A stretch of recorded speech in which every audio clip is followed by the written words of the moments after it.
Yes, you are looking at that right. I have gotten every A rank in Shadow the Hedgehog. Why? Well, I figured I might as well go for all A ranks since it's canonically next in line of the mainline games, even though Sonic Generations completely omits it and goes straight to 2006. Now, this was going to be a full-fledged video detailing everything in the game and go off on rants of how hard it was to get A ranks. But believe you me, Shadow the Hedgehog, so far, is the easiest game to get every A rank on. And that's no exaggeration. A majority of these ranks were earned simply by playing the game. In fact, I died halfway to 3/4 of the way through some stages and still earned the A rank. Which is surprising because the scoring system in this game is unique and has a strange way of telling your end score. While neutral missions you complete just go by how many rings you've got and how quickly you've gone through the stage, completing a hero or dark mission will subtract the dark or hero score you've acquired, which leads you to carefully strategizing the best way to not destroy so many gun robots or Black Arm alien soldiers.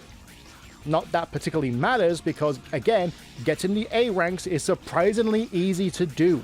The only drawback is how long these levels go on for and what type of missions you are required to do to get these ranks. Now, I've already reviewed this game a while ago, and one of the missions I distinctly do not like is Lost Impact's hero mission, Destroy All Artificial Chaos. Destroying X amount of Y is one of the most infuriating missions to do, especially in an open-ended stage. Central City is another open-ended stage where you must destroy a bunch of big bombs or suck up several smaller bombs. And on a separate arc stage called The Doom, you have to choose between destroying all the gun soldiers or saving all the scientists by healing them.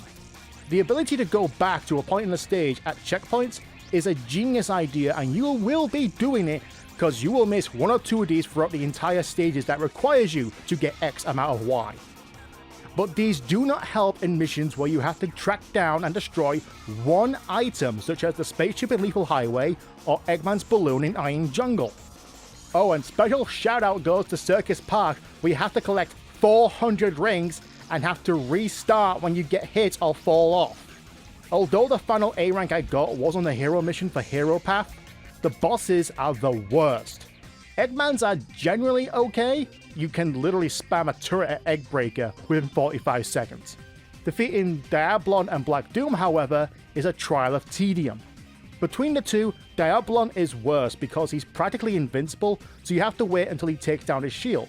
And even then, unleashing a barrage of bullets and homing attacks does pitiful damage until you increase your Chaos Blast. Against Black Doom, however, you get Chaos Control, and I do not recommend using Chaos Control during his boss fights. Unlike Chaos Control in Sonic Heroes, it does not pause the timer, and this is a time-based rank. Not to mention Doom can phase in and out of reality, which makes him practically invincible until he stops attacking you. So you're better off just holding on to it and unleashing the barrage of bullets into his face. Again, and this will be the last time I remind you, earning A ranks in this game is literally easy.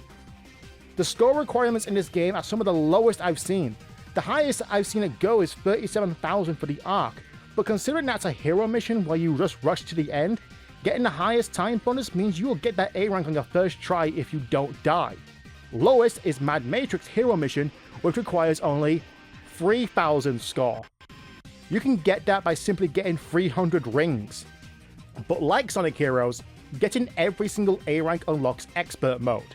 Here you play through all 23 stages in succession with the goal of reaching the end while tackling stronger enemies with limited amount of lives. In my review, I was harsh and considered it middling with bad controls and a dumb concept. Upon replaying it for all A ranks, I was actually having fun and breezed through it with barely an angry reaction. Lost Impact notwithstanding. Yes, the problems I had with the game still apply, but they're not as bad as I remember or made them out to be. Shadow the Hedgehog is genuinely fun once you get past him and don't think too hard on the story.